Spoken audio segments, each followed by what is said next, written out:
Thank You Ma'am by Langston Hughes. So first let's look at the contextual information for this short story. So it was written in 1963 during the Harlem Renaissance. This was a time period in which the famed New York City neighborhood was associated with innovation in the arts and with a changing urban landscape. So the deeper meaning. Kindness and compassion rather than punishment can lead people to follow the right paths in lives. So choice and circumstance are both honored in this story, and this is a theme that we'll look at later on. The readers sympathize with the boy Roger because of his poor background. However, he made the choice to steal when he didn't need to, which is why we do not excuse his criminal behavior.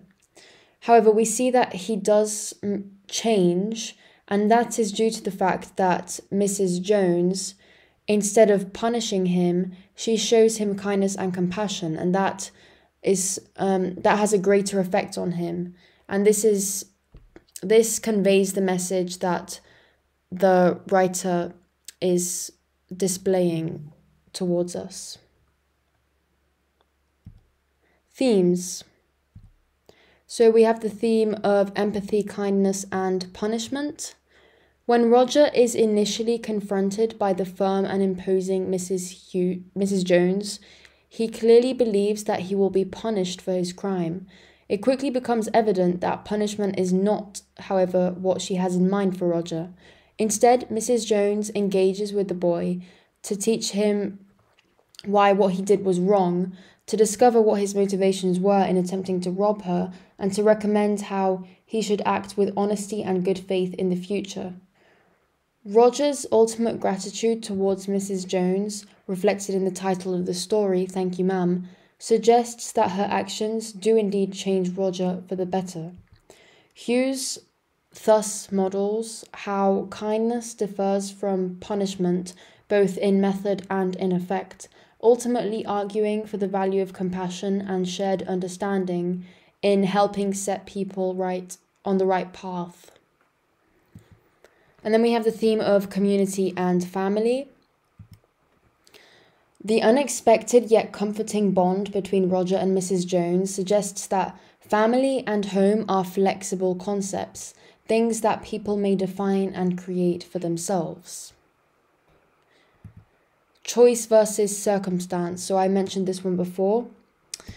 Roger's initial choice is presented as morally wrong behavior. So any circumstantial hardships that Roger has experienced do not excuse his choice towards stealing others' possessions. The story clearly defines his initial choice as being morally wrong. To this end, it's no coincidence that Roger's specific background is never fully revealed by the author. While it is heavily implied from the description of his appearance and his unsupervised evening activities that the young boy is poor and largely on his own, the story never provides enough detail for a reader to view him as merely the victim of his circumstances. Mrs. Jones offers Roger the opportunity to change his pattern of choices on his own by giving him $10 at the end of the story with which to buy the blue suede shoes. Style of writing. So we have symbolism of the shoes. Roger explains that his attempted theft as not as being fueled by hunger or homelessness, but rather by his desire to buy a pair of blue suede shoes. These shoes represent prosperity and indulgence and are the kind of luxury goods that someone in Roger's situation could never afford on his own. The shoes are forbidden fruit for Roger, and he is so tempted by the thought of owning such fine, smart shoes, and likely by the respect that wearing such shoes might entail, that he is willing to go as far as committing a crime. Notably, the story seems to sympathize rather than condemn this temptation. Characters. So we have Roger, the young boy.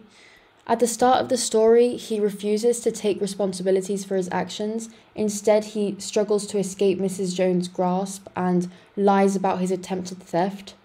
However, as the story progresses, the story implies that Mrs. Jones' kindness has a meaningful impact on Roger, who, having been treated as a human worthy of trust and compassion, is able to reorient his life and change his life for the better. So we do see a transformation in his behavior. And then we have Miss Luella Bates Washington Jones. This is a stern yet immensely generous woman that Roger attempts to rob. She is established as a maternal figure to Roger, as she comments that he ought to be her son. Mrs. Jones treats Roger not only with kindness but also with respect, trusting him not to run off or attempt to steal her purse again once they enter her home. This in turn is revealed to have a meaningful effect on the boy, who longs to become worthy of her trust. She further reveals her empathy by refusing to judge Roger's behavior, not pressing him on his clearly troubled home life. She insists that she, too, has done some things that she's not proud of. At the end of the story, Mrs. Jones gives Roger money before sending him on his way, a gesture of trust and goodwill that signals her faith in his ability to make better decisions for himself. Also, I think I should note, the amount of names that we are given, Miss Luella Bates Washington Jones, her title is a lot larger than the boy's, Roger. So this just emphasizes the fact that she has had a greater impact on Roger's life than perhaps he did on hers. And that's it. Thank you very much for watching, and I hope that was helpful.